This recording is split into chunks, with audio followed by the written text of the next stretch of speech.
Chapter 4. Vaishnava Dharma is Nitya Dharma. Lahiri Mahashai's kutia was adjacent to that of Vaishnava Das.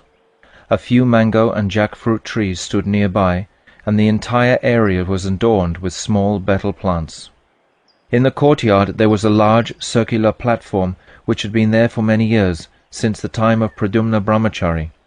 The Vaishnavas had since called it the Surabhi Terrace, and would circumambulate it, offering Dandavat Pranam with faith. The evening twilight had just yielded to dusk. Sri Vaishnava Das was sitting in his cottage on a mat of leaves, chanting Harinam. It was the dark fortnight of the moon, and the night gradually settled into darkness. A lamp was flickering in Lahiri Mahashai's kutia, and by its light he suddenly noticed what appeared to be a snake by his doorway. He quickly adjusted the lamp and took up a stick to kill the snake, but it had already vanished. "Be careful," he told Vaishnava Das. "A snake may have just entered your kutia." "Lahiri Mahashai, why are you so disturbed about a snake?" replied Vaishnava Das. "Come and sit inside my kutia with me, and don't be afraid." Lahiri Mahashai entered Vaishnava Das's kutia and sat on a mat of leaves, but he still felt some mental anxiety about the snake.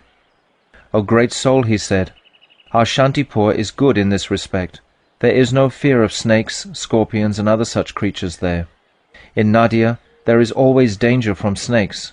It is especially difficult for a refined gentleman to live in a forested area like Godruma." Shri Vaishnava Das Babaji explained, "Lahiri Mahashai, it is senseless to agitate the mind over such matters. You must have heard the story of Maharaj Parikshit in the Srimad Bhagavatam. He gave up all fear of his impending death by a snake bite, and with an unflinching heart drank the nectar of Harikatha from Shukadev's mouth. Thus he tasted supreme transcendental bliss. A snake can never bite the Chitta Deya. The only snake that can wound the spiritual body is the snake of separation from topics of Sri Hari. The material body is not eternal, and one will certainly have to give it up some day. As far as the body is concerned, we should simply perform the karma that is necessary to maintain it, and nothing more. When the body collapses by the will of Krishna, it cannot be saved by any kind of effort, but until the designated time for the demise of the body has arrived, a snake cannot harm a person, even if he is sleeping right next to it. Therefore, one may not introduce himself as a Vaishnava until he gets rid of his fear of snakes and all such things. If the mind is agitated by such fears, how will one be able to fix it upon the lotus feet of Sri Hari? So one should certainly stop being afraid of snakes and trying to kill them out of fear." Lahiri Mahashai said with some faith, "As a result of hearing your words, which are just befitting a sadhu, my heart has become free from all kinds of fear. Now I have understood that one can obtain the highest benefit only when the heart becomes elevated. Many great souls who are engaged in the worship of Bhagavan live in mountain caves, and they are never afraid of the wild animals that live there. Rather, out of fear of materialistic association, they have given up living with other human beings, and they live among the wild animals instead." Babaji Mahashai said, "When Bhakti Devi, the goddess of devotion, makes her appearance in a person's heart, that heart automatically becomes elevated. He then becomes dear to all jivas. Everyone, devotees and non-devotees alike, feels affection for the Vaishnavas, and that is why every human being should become a Vaishnava." As soon as Lahiri Mahashai heard this, he said, "You have awakened my faith in Nitya Dharma. It seems to me that there is a close connection between Nitya Dharma and Vaishnava Dharma, but so far I have not been able to understand how they are identical." Vaishnava Das Babaji replied, "In this world there are two different dharmas that go by the name of Vaishnava Dharma. The first is Shuddha, pure Vaishnava Dharma, and the second is Vida, adulterated Vaishnava Dharma. Although Shuddha Vaishnava Dharma is one in principle, it has 4 divisions according to rasa, taste for serving Bhagavan in a specific loving mood: Dasya, servitude; Sakya, friendship; Vatsalya, parental affection; and Madhurya, conjugal love. In reality, Shuddha Vaishnava Dharma is one without a second, and it is known as Nitya Dharma or Paradharma, the supreme Dharma. In the Shruti Shastra, Mundaka Upanishad 1.1.3, we find the following statement: Yad vignate sarvam idam vignatam bhavati. Everything becomes known when one understands that supreme truth clearly. This statement pertains to Shuddha Vaishnava Dharma. The full import of this will gradually be revealed to you. There are two types of adulterated Vaishnava Dharma. One is adulterated with karma, karma vida, and the other with gyan, gyan vida. All the practices that the orthodox brahmanas, smartas, uphold as Vaishnava Dharma are actually Vaishnava Dharma adulterated with karma. This type of Vaishnava Dharma entails initiation into a Vaishnava mantra, but Vishnu, the all-pervading Lord of the universe, is only treated as a constituent part of the process of karma. Vishnu is actually independent of all the devatas, but in this system he is regarded as being only an aspect of karma and subject to its laws. In other words, the conception is that karma is not subordinate to the will of Vishnu, but that Vishnu is subordinate to the will of karma. According to this theory, all varieties of worship and spiritual practice, such as upasana, bhajan and sadhana, are merely parts of karma. This type of Vaishnava Dharma was professed by the ancient Mimamsaka philosophers, and has been prevalent for a very long time. Many people in India who adhere to this doctrine pride themselves on being Vaishnavas, but do not care to accept pure Vaishnavas as Vaishnavas at all.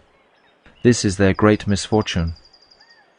Vaishnava Dharma, adulterated with Gyan, Gyan Vida Vaishnava Dharma, is also widespread throughout India. According to this school of thought, the supreme truth is the incomprehensible, all-pervading Brahman, and in order to attain this nirvishesh, featureless Brahman, one should worship Surya, Ganesh, Shakti, Shiva and Vishnu, who all possess forms. When one's knowledge becomes complete, one can give up the worship of forms and ultimately attain the state of Nirvishesh Brahman. Many people accept this doctrine and disrespect the pure Vaishnavas. When followers of this Panchopashana system worship Vishnu, they perform Diksha, Puja and all their activities for Vishnu, and they may also worship Radha Krishna. Still, it is not Shuddha Vaishnava Dharma. The Shuddha Vaishnava Dharma that comes to light when one eliminates the adulterated forms is the true Vaishnava Dharma. Due to the influence of the age of Kali, most people cannot understand what pure Vaishnava Dharma is, and they therefore accept the various adulterated forms as true Vaishnava Dharma. According to the Srimad Bhagavatam, human beings display three different tendencies with regard to the absolute truth.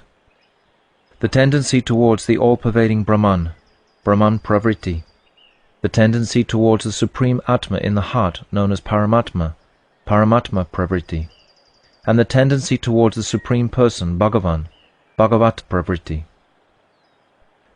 By the Brahman Pravritti, some people acquire a taste for the indefinite, featureless, Nirvishesh Brahman as the ultimate principle.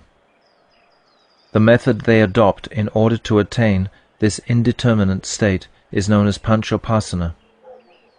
The Paramatma Pravritti inspires others with ruchi for accepting the yoga principle, which establishes contact with the subtle form of Paramatma. The methods they adopt to try to attain the trance of absorption in Paramatma, Samadhi, are known as Karma Yoga and Astanga Yoga. This doctrine holds that karma includes initiation into the chanting of Vishnu mantras, worship of Sri Vishnu, meditation, and other such practices. This system therefore includes Vaishnava Dharma adulterated with karma. Fortunate jivas are influenced by the Bhagavat Pravritti to receive ruchi for Savishesh Bhagavat Svarup, the pure, personal form of Bhagavan, who possesses all qualities and attributes. They follow him and become established in Bhakti Tattva. Their activities, such as worshipping Bhagavan, are not parts of karma and gyan. They are components of Shuddha Bhakti, pure Bhakti. The Vaishnava Dharma that conforms to this doctrine is Shuddha Vaishnava Dharma. It is said in the Srimad Bhagavatam 1-11, Vadanti tat tattva vidas tattvam yajnanam advayam brahmati paramatmati bhagavan iti shabdyate. Those who know absolute reality describe that ultimate non-dual substance as the supreme truth. Some know that same Advaya Gyan Tattva by the name of Brahman, some by the name of Paramatma, and others by the name Bhagavan. Bhagavat Tattva is the supreme Tattva, and is the basis of both Brahman and Paramatma.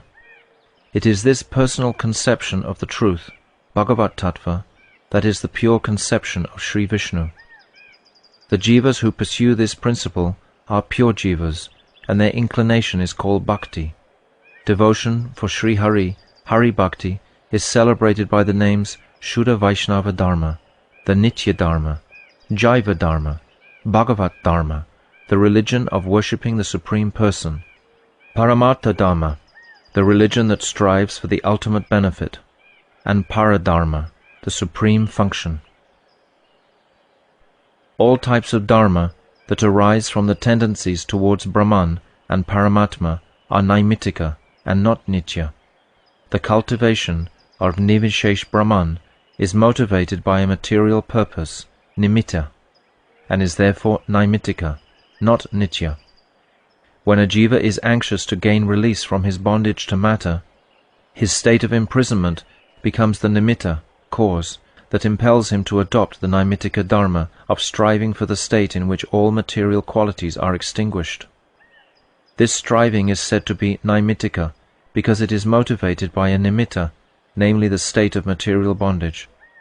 Therefore, the dharma of striving to attain Brahman is not eternal. The jivas who adopt the dharma of seeking Paramatma with a desire for the happiness of samadhi take shelter of naimittika dharma, motivated by the impetus for subtle material pleasure. Therefore, Paramatma Dharma is also not eternal. Only the unalloyed religion of worshipping Sri Hari is eternal.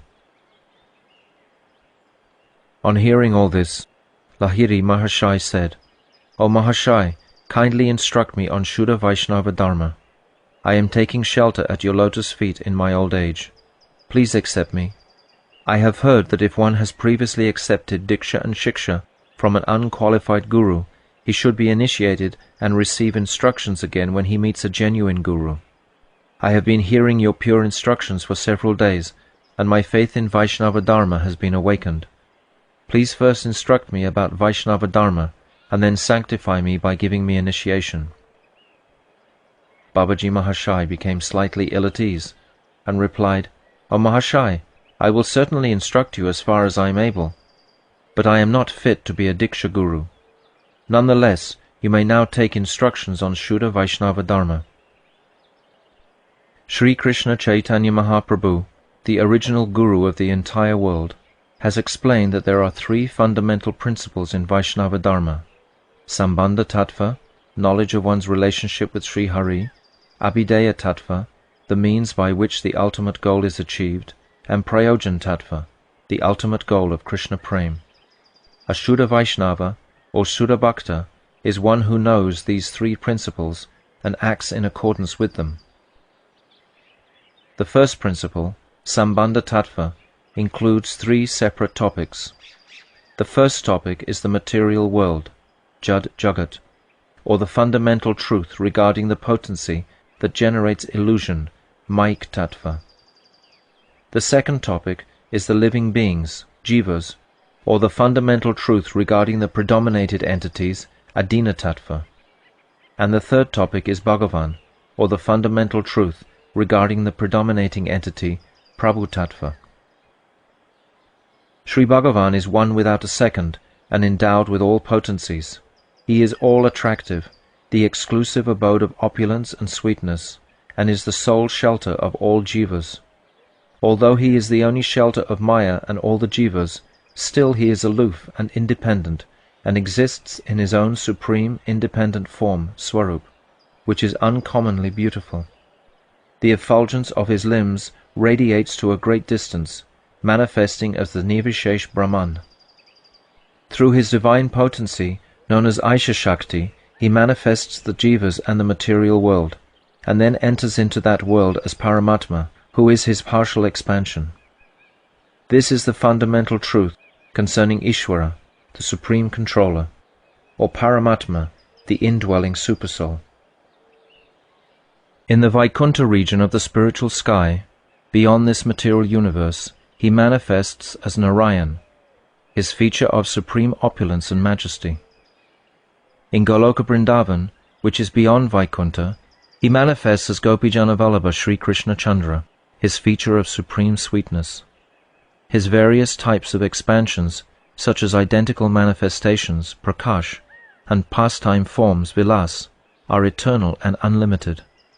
Nothing and no one is equal to him, what to speak of being superior to him.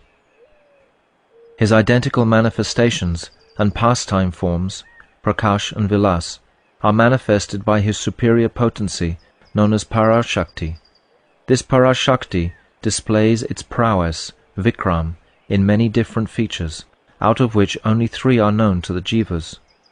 The first is the internal potency, Chidvikram, which arranges Sri Hari's transcendental pastimes and everything related to them. The second is the marginal potency, Jiva or Tatastha Vikram, which manifests and sustains innumerable jivas. The third is the illusion-generating potency, Maya Vikram, which creates material time, material activities, and all the insubstantial objects of this world. Sambandha Tattva comprises Ishvara's relationship with the jivas, the relationship of the jivas and of matter with Ishvara, and the relationship of Ishvara and of the jivas with matter. One who understands this Sambandha Tattva completely is situated in Sambandha Gyan, and one who does not have Sambandha Gyan cannot become a pure Vaishnava by any means. Lahiri Mahashai said, I have heard from some Vaishnavas that one is a real Vaishnava only if he experiences the path of devotion through bhav, emotions, so there is no need for knowledge. How much truth is there in this statement? Up until now, I have simply tried to evoke emotions through the singing of Harinam Sankirtan. I have not made any attempt to understand any Gyan. Babaji said, the highest fruit of attainment for the Vaishnavas is the development of bhav, the first sprout of prem and the basis for all transcendental emotions. However, that state of bhav must be pure. Those who think that the highest goal is to merge their identity into the non-differentiated Brahman practice inducing emotions while engaged in spiritual discipline to attain this goal. However, their emotions and their endeavors are not Shuddha Bhav. They are merely an imitation. Even a single drop of Shuddha Bhav can fulfill the highest aspiration of the jiva, but the display of emotions by those who are polluted with the Gyan that is aimed at attaining Nirvishesh Brahman is a great calamity for the jivas. The devotional sentiments of people who feel that they are one with Brahman are merely a cheating display. Therefore, Sambandha Gyan is absolutely essential for pure devotees. Lahiri Mahashai then inquired with faith, is there any truth higher than Brahman? If Bhagavan is the origin of Brahman, why don't the Gyanis give up their pursuit of Brahman and engage in the worship of Bhagavan?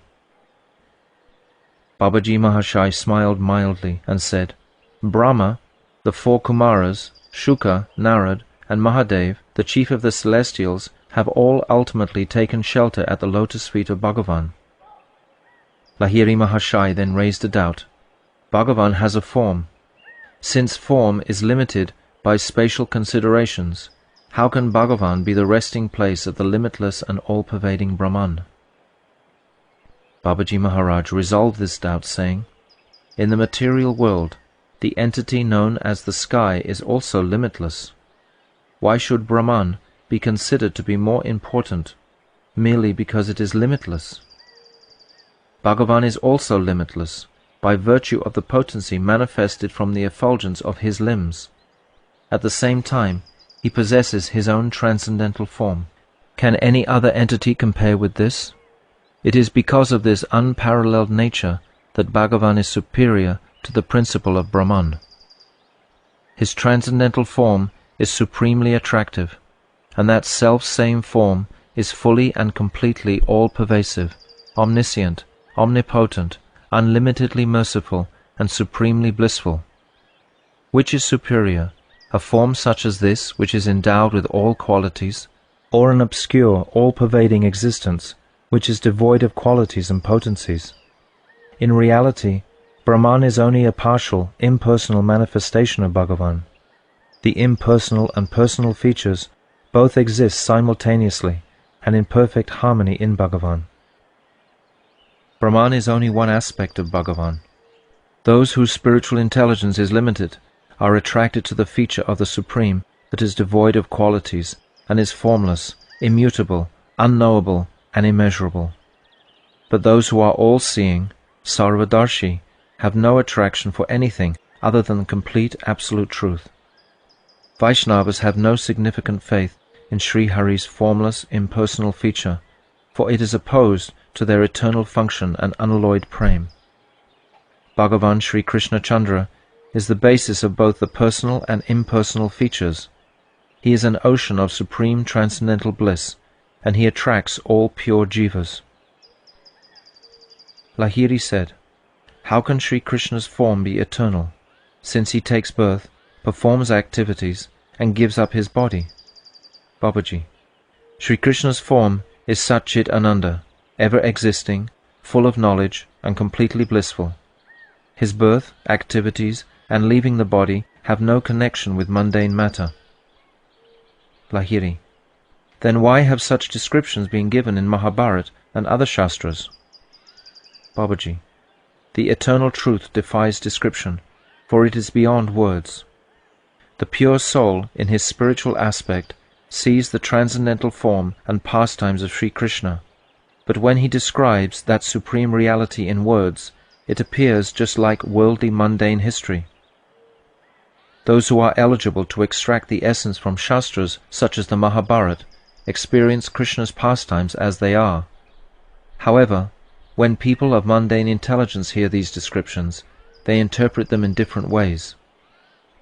Lahiri, when one meditates on the form of Sri Krishna, the conception that arises in the heart is limited by time and space. How can one transcend such limitations and meditate on Krishna's actual form? Babaji, meditation is an action of the mind, and as long as the mind is not fully spiritualized, one's meditation cannot be spiritual, Chinmaya. Bhakti purifies the mind so that it gradually becomes spiritual, and when one meditates with the mind that has become purified in that way, such meditation certainly becomes Chinmaya.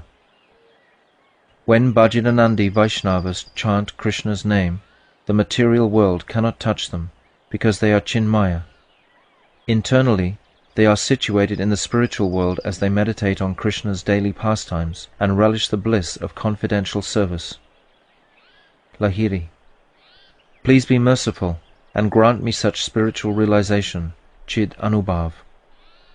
Babaji, when you abandon all material doubts and mundane logic and constantly apply yourself to Sri Nam, spiritual realization will quickly arise within you of its own accord. The more you resort to mundane logic, the more you will subjugate your mind to material bondage.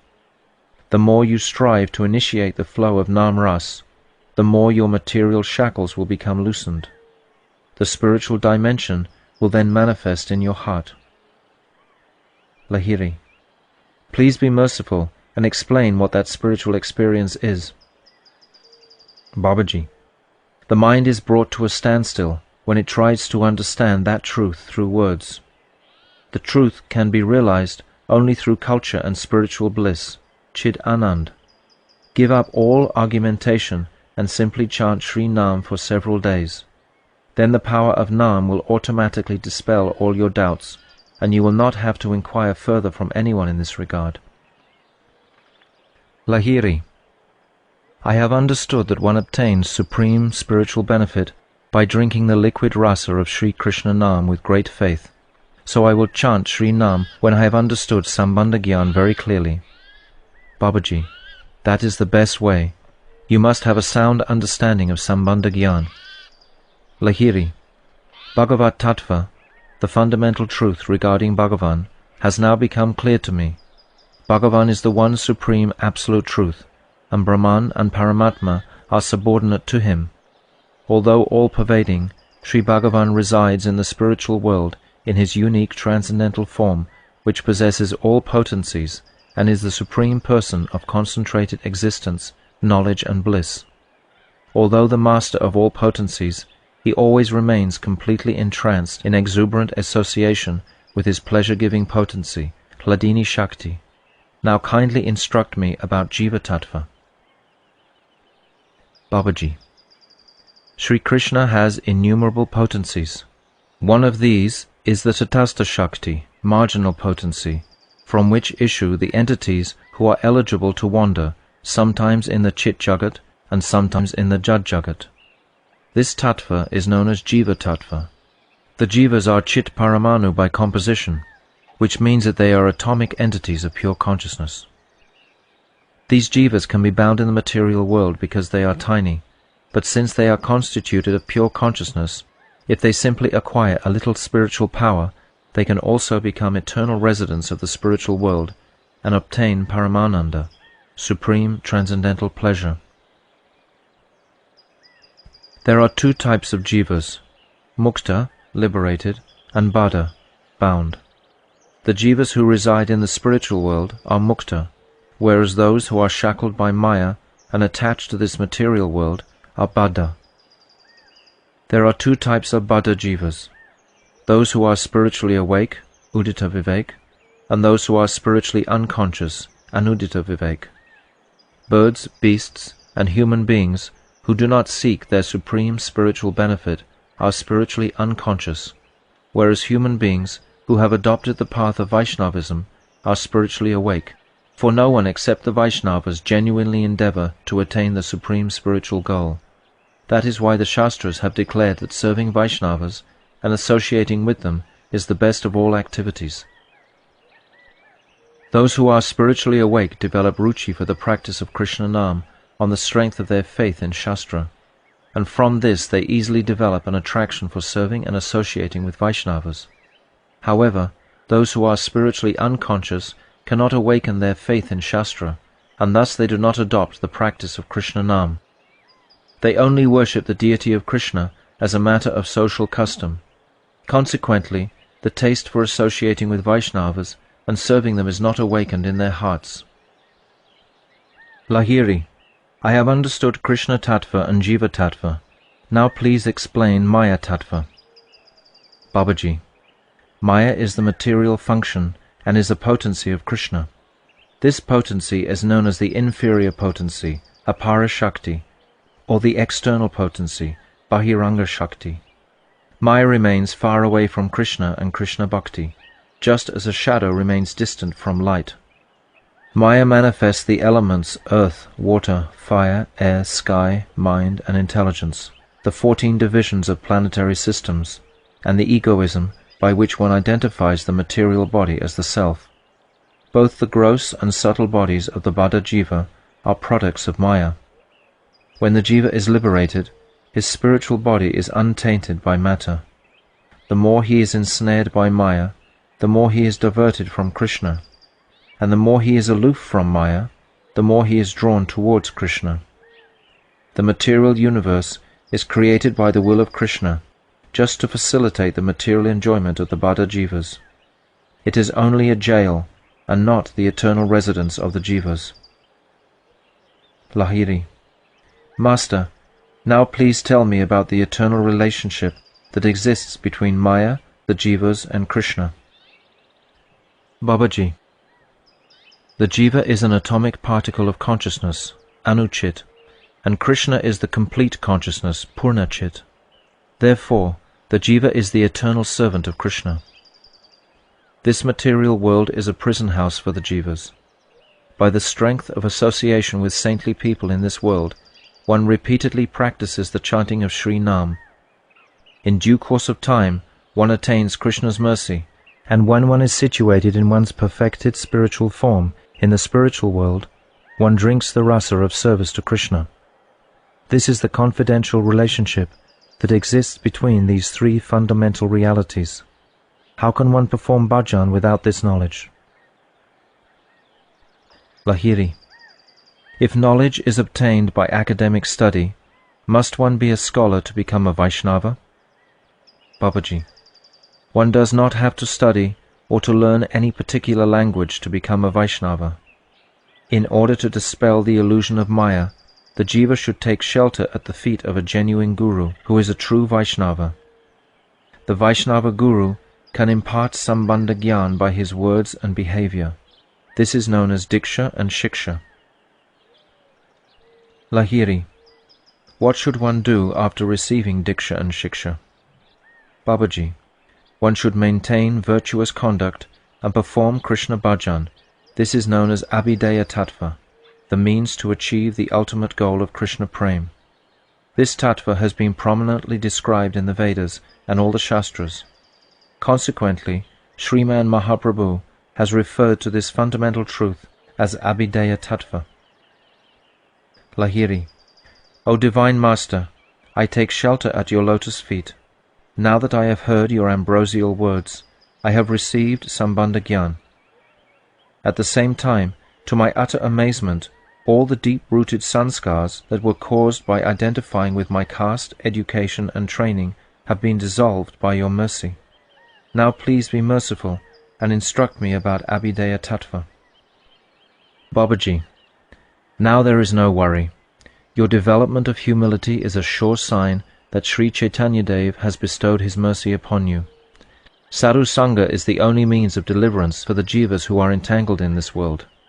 The sadhus and guru mercifully impart instructions on how to perform bhajan, and on the strength of that bhajan, one gradually obtains the supreme goal, prayojan. Sadhana bhakti, devotional practice, is called abhideya. Lahiri. Please tell me how to do Bhagavat bhajan. Babaji. Hari bhajan means bhakti.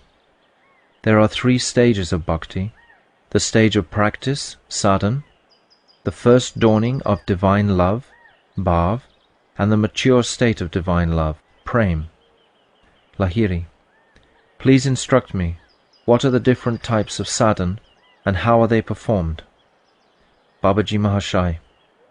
Sri Rupa Goswami has described this subject very elaborately in his book Sri Bhakti Rasamrita Sindhu. I will relate it to you in brief. There are 9 types of sadhan. These 9 types of sadhan bhakti are described in Srimad Bhagavatam 7.5.23. Shravanam, Kirtanam, Vishnu, Smaranam, Padasevanam, Archanam, Vandanam, Dasyam, Sakyam, Atmanivedanam. The 9 primary limbs of devotion are hearing, chanting, and remembering, serving his lotus feet, worshipping him with various types of paraphernalia, offering prayers, serving him in a mood of exclusive servant, serving him in a mood of an intimate friend, and offering one's very self unto him.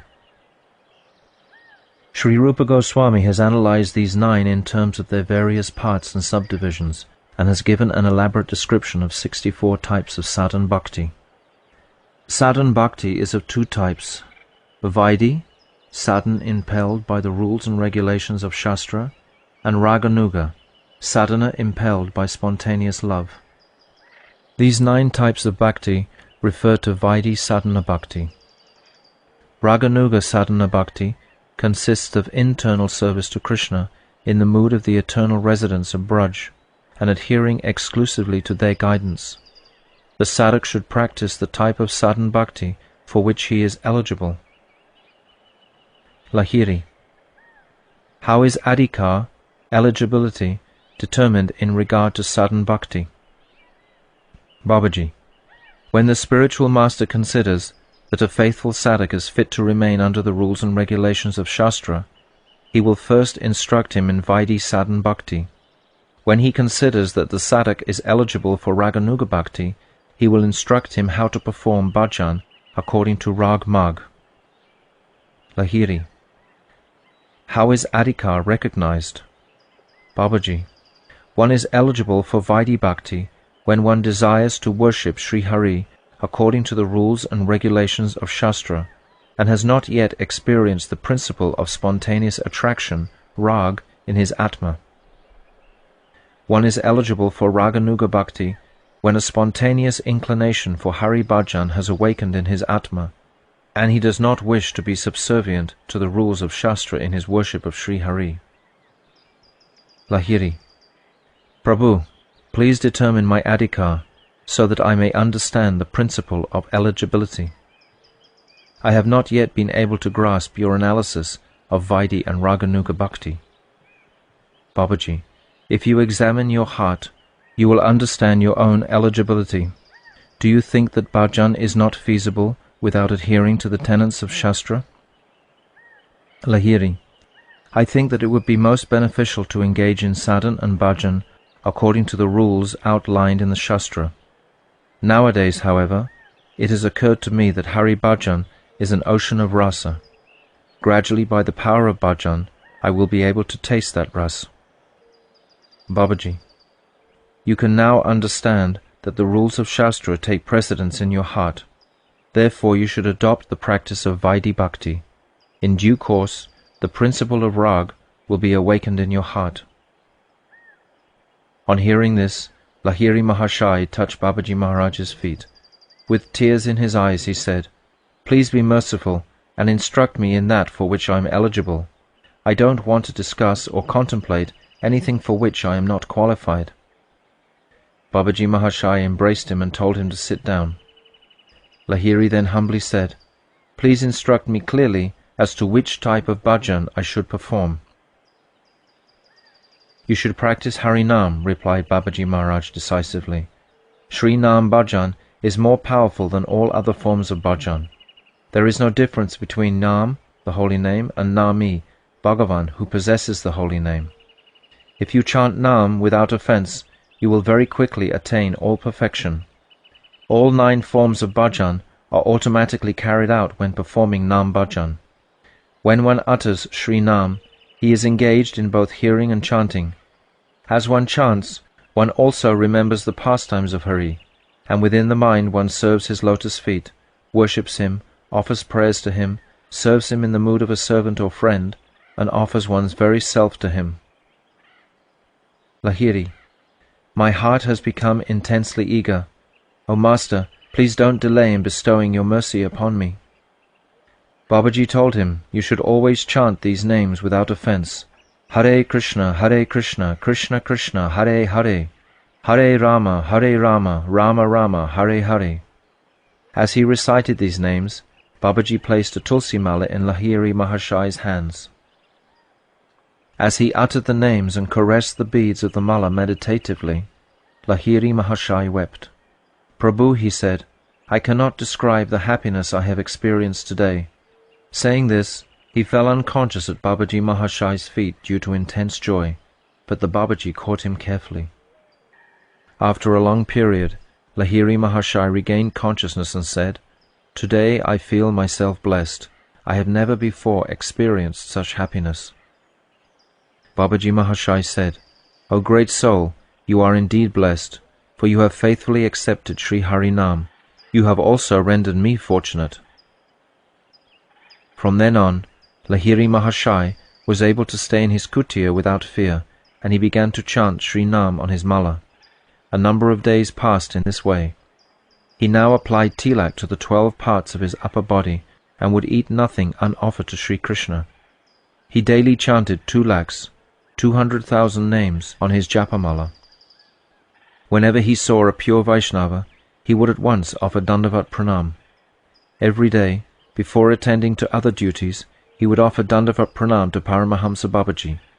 He always served his Gurudev, and he no longer had any taste for mundane talks or for displaying his mastery in singing. He was not the same Lahiri Mahashai as before. He had become a Vaishnava. One day, after offering Dandavat Pranam to Vaishnav Das, Babaji Lahiri inquired, "Prabhu, what is Prayojan Tattva?" Babaji answered, "The Jiva's ultimate goal, known as Prayojan Tattva, is Krishna Prem. When one practices sadhan constantly, bhav eventually manifests, and when bhav is fully developed and complete, it is called Prem. Prem is the eternal function of the Jiva, his eternal wealth, and his eternal goal. Only in the absence of Prem does the Jiva undergo various sufferings in material entanglement. There is nothing greater than Prem, for Krishna is controlled only by Prem. Prem is the complete spiritual tattva. When Anand, spiritual ecstasy, becomes extremely thick and condensed, it is known as Prem. Weeping, Lahiri said, "Can I become a fit candidate for receiving Prem?" Babaji embraced Lahiri Mahashai and said, "In only a few days you have converted your sadhan bhakti into bhav bhakti, and very soon Krishna will certainly bestow his mercy upon you." Hearing this, Lahiri Mahashai became choked up with bliss and rolled on the ground at Babaji Mahashai's feet, exclaiming, "Ah, there is nothing except Guru. Alas, what was I doing all this time? Gurudev, you have mercifully rescued me from the dark well of sense enjoyment." Thus ends the 4th chapter of Jaiva Dharma, entitled Vaishnava Dharma is Nitya Dharma.